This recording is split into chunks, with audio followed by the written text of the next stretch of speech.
मैं कभी भी सही डिसीजन लेने में विश्वास नहीं करता। मैं डिसीजन लेकर उसे सही साबित करने में विश्वास करता हूँ। ऐसा कहना है एक भारत के महान बिजनेसमैन, पद्म भूषण और पद्म विभूषण श्री रतन टाटा का। दोस्तों, रतन टाटा एक ऐसे व्यक्ति हैं जो अपने विजन, बिजनेस माइंड और लीडरशिप क्वालिटीज़ के लिए वर्ल्ड फेमस हैं। और वैसे तो बहुत कुछ है जो हम रतन टाटा की लाइफ से सीख सकते हैं, पर इस वीडियो में हम रतन टाटा की लाइफ के बारे में जानेंगे और अंत में एक ऐसा लेसन उनकी लाइफ से सीखेंगे जो अगर हम अपनी लाइफ में अपना लें तो हमें सक्सेसफुल होने से कोई नहीं रोक सकता। तो चलिए स्टार्ट करते हैं। रतन टाटा का जन्म 28 दिसंबर 1937 में मुंबई की एक पारसी फैमिली में हुआ। उनके पिता का नाम नवल टाटा था और उनकी माँ का नाम सोनू टाटा था। रतन टाटा ने अपनी शुरुआती पढ़ाई Cathedral John Connon School Mumbai और बिशप कॉटन स्कूल जो कि शिमला में है वहाँ से की। 1948 में जब रतन टाटा 10 साल के थे तो उनके माता पिता का डाइवोर्स हुआ, जिसके बाद रतन टाटा को उनकी ग्रैंडमदर ने संभाला। आर्किटेक्ट बनने की इच्छा की वजह से वो अपनी आगे की पढ़ाई के लिए अमेरिका की कॉर्नेल यूनिवर्सिटी में दाखिल हुए और 1959 में उन्होंने आर्किटेक्चर में डिग्री हासिल करते हुए अपनी पढ़ाई पूरी की। 1961 में उन्होंने अपना करियर टाटा ग्रुप के टाटा स्टील के शॉप फ्लोर पर काम करने से शुरू किया। टाटा के परंपरा के अनुसार 1970 में वो टाटा ग्रुप की अलग अलग कंपनीज में काम करते रहे और 1970 में उनको मैनेजमेंट में प्रमोट कर दिया गया। 1971 में रतन टाटा को टाटा ग्रुप के टीवी और रेडियो बनाने वाले और घाटे में चलने वाली कंपनी नेल्को की जिम्मेदारी दे दी गई। अगले 3 सालों में रतन टाटा ने इस कंपनी को खड़ा कर दिया और नेल्को के मार्केट शेयर को 2% से 20% तक बढ़ाया। लेकिन देश में लगी हुई इमरजेंसी और उसके बाद आई आर्थिक मंदी के कारण नेल्को कंपनी को बंद करना पड़ा। यह रतन टाटा के जीवन का पहला सबसे बड़ा फेलियर था। 1975 में रतन टाटा ने हार्वर्ड यूनिवर्सिटी से मैनेजमेंट की एक डिग्री हासिल की। 1977 में रतन टाटा को टाटा ग्रुप के एक्सप्रेस मिल कंपनी की बागडोर सौंपी गई जो कि बंद होने की कगार पर थी। रतन टाटा ने इस कंपनी को फिर से खड़ी करने के लिए मैनेजमेंट से कंपनी में 50 लाख रुपए इन्वेस्ट करने का प्रस्ताव रखा, लेकिन मैनेजमेंट ने इस प्रस्ताव को ठुकरा दिया।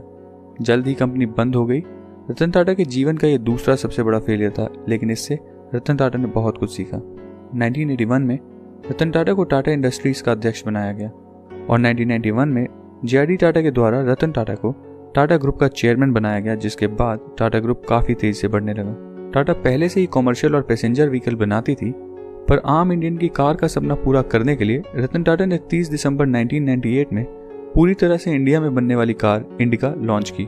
रतन टाटा का यह ड्रीम प्रोजेक्ट था और इसको पूरा करने के लिए रतन टाटा ने बहुत मेहनत की थी, लेकिन ऑटो एनालिस्ट ने इस कार को बुरी तरह से क्रिटिसाइज किया, जिसका नतीजा ये हुआ कि टाटा इंडिका की सेल बहुत गिर गई।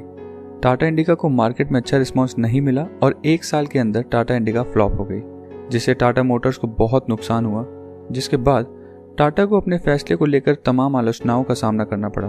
तब कुछ करीबी लोगों और साझेदारों ने रतन टाटा को इंडिका की वजह से हुए नुकसान की पूर्ति के लिए अपना कार व्यापार किसी और कंपनी को बेचने का सुझाव दिया। क्योंकि कार लॉन्च करने की योजना रतन टाटा की स्वयं की थी और उससे काफ़ी नुकसान हुआ था, तो रतन टाटा ने यह सुझाव ठीक समझा। वे साझेदारों के साथ अपनी कार बेचने का प्रस्ताव फोर्ड कंपनी के पास लेकर गए। फोर्ड कंपनी के साथ रतन टाटा और उनके साझेदारों की मीटिंग करीब 3 घंटे तक चली। फोर्ड कंपनी के चेयरमैन बिल फोर्ड का रतन टाटा के साथ व्यवहार काफ़ी रूखा था। बातों ही बातों में बिल फोर्ड ने रतन टाटा को यह कहा कि अगर तुम्हें कार बनानी ही नहीं आती थी तो तुमने इस बिजनेस में इतने पैसे क्यों डाले? हम ये कंपनी खरीद कर तुम पर एहसान कर रहे हैं। ये बात रतन टाटा को दिल पर लग गई थी। वे रातों रात अपने पार्टनर के साथ डील को छोड़कर वापस चले आए। पूरे रास्ते वे मीटिंग में हुई इस बात के बारे में सोचकर अपमानित महसूस कर रहे थे। उन्हें अब अपनी सक्सेस से बिल फोर्ड को जवाब देना था। वापस जाकर रतन टाटा ने अपना पूरा ध्यान टाटा मोटर्स पर डाल दिया। सालों तक रिसर्च करी और अपनी पूरी जान लगाकर इंडिका का नया वर्जन इंडिका वर्जन 2 लॉन्च किया। कुछ ही वर्षों में शुरुआती झटके खाने के बाद रतन टाटा का कार बिजनेस एक अच्छी खासी लय में आगे बढ़ने लगा और बेहद मुनाफे का व्यवसाय साबित हुआ। वहीं दूसरी तरफ फोर्ड कंपनी अपने जैगुआर और लैंड रोवर की वजह से काफ़ी घाटे में चल रही थी और 2008 के आते आते दिवालिया होने की कगार पर आ पहुंची। उस समय रतन टाटा ने फोर्ड कंपनी के सामने उनकी लग्जरी कार जैगुआर और लैंड रोवर को खरीदने का प्रस्ताव रख दिया, जिसे बिल फोर्ड ने खुशी खुशी स्वीकार किया। बिल फोर्ड उसी तरह अपने साझेदारों के साथ टाटा समूह के मुख्यालय पर पहुंचे जैसे कभी रतन टाटा बिल फोर्ड से उनसे मिलने के लिए उनके मुख्यालय पहुंचे थे। रतन टाटा ने जैगुआर और लैंड रोवर 2.3 बिलियन में फोर्ड से खरीद ली।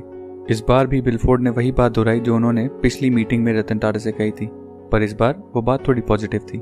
बिल फोर्ड ने रतन टाटा से कहा, आप हमारी कंपनी खरीद कर हम पर एहसान कर रहे हैं। आज जैगुआर और लैंड रोवर टाटा समूह का हिस्सा है और बाजार में बेहद मुनाफे के साथ आगे बढ़ रहा है। रतन टाटा अगर चाहते तो बिल फोर्ड को उसी मीटिंग में करारा जवाब दे सकते थे, लेकिन रतन टाटा अपने सफलता के नशे में चूर नहीं थे। यही वो गुण है जो एक सफल और महान इंसान के बीच में अंतर दर्शाता है, और यही वो सीख है जो हमें रतन टाटा से सीखनी चाहिए। और यूँ बोला जाए तो सीख ये है कि अपने गोल्स, अपने लक्ष्य को पूरा करने के लिए जी तोड़ मेहनत करो और अपने अपमान का बदला अपनी सक्सेस से दो। अब वापस आते हैं और जानते हैं कि रतन टाटा की आगे की लाइफ कैसी रही। जैगुआर और लैंड रोवर की तरह रतन टाटा ने कई सारी कंपनीज खरीदी और सन 2000 में रतन टाटा ने कनाडा की टी बैग्स कंपनी टेटली को खरीदा और दुनिया की सबसे बड़ी टी बैग्स बनाने वाली कंपनी बना दिया। किसी भी इंडियन कंपनी की फॉरेन कंपनी को टेक ओवर करने की ये डील सबसे बड़ी डील थी। 2004 में साउथ कोरिया की डेवू कॉमर्शियल व्हीकल्स को रतन टाटा ने खरीदा, जिसका नाम टाटा डेवू कॉमर्शियल व्हीकल रखा गया। 2007 में टाटा ने लंदन के कोरस ग्रुप को खरीदा, जो कि एक स्टील कंपनी थी, जिसका नाम बाद में बदलकर टाटा स्टील यूरोप रखा गया। 2008 में स्कूटर से घूमने वाले मिडिल क्लास लोगों का कार का सपना पूरा करने के लिए रतन टाटा ने 1 लाख रुपए में मिलने वाली टाटा नैनो कार बनाई। शुरू में इस कार को अच्छा रिस्पांस मिला, लेकिन बाद में एक चीप कार जैसी इमेज की वजह से टाटा नैनो फ्लॉप हो गई। इंटरनेट की पावर को जानते हुए रतन टाटा ने ऑनलाइन कई सारे स्टार्टअप्स में इन्वेस्ट किया, जैसे कि Ola cabs, Paytm, Xiaomi, Snapdeal, cash करो, एटसेट्रा एटसेट्रा। 28 दिसंबर 2012 को 75 साल की एज में रतन टाटा ने टाटा ग्रुप से चेयरमैन के पद से इस्तीफा दे दिया और साइरस मिस्त्री को चेयरमैन बनाया गया। बाद में रतन टाटा ने साइरस मिस्त्री को चेयरमैन के पद से हटाया, जिसके कारण उन्हें तानाशाह होने का आरोप झेलना पड़ा और ये उनके जीवन के कुछ मुश्किल दिनों में से एक दौर था। रतन टाटा आजीवन कुंवारे रहे। उन्हें किताबों और जानवरों का बहुत ज़्यादा लगाव है और वे उनके 2 कुत्तों के साथ कुलाबा के एक फ्लैट में अभी भी रहते हैं। रतन टाटा ने 21 साल के अपने करियर में टाटा कंपनीज का रेवेन्यू 40 गुना और प्रॉफिट 50 गुना बढ़ा दिया। आज टाटा ग्रुप की 100 से ज़्यादा कंपनीज हैं और वो 150 से ज़्यादा देशों में ऑपरेट करती हैं और इन कंपनीज में 7 लाख से ज़्यादा लोग काम करते हैं। देश के प्रति जिम्मेदारी और देश से प्यार की वजह से टाटा ग्रुप अपने प्रॉफिट का 66% हिस्सा देश को डोनेट करती है। और दोस्तों, ये थी रतन टाटा की लाइफ की एक कहानी और एक ऐसी सीख जो अगर हम अपनी लाइफ में अपना लें तो हमारी लाइफ बदल सकती है। उम्मीद है आपको ये वीडियो पसंद आई होगी, और अगर आपको ये वीडियो पसंद आई है तो लाइक का बटन दबाएं, सब्सक्राइब करें इस चैनल को और बेल आइकन दबाएं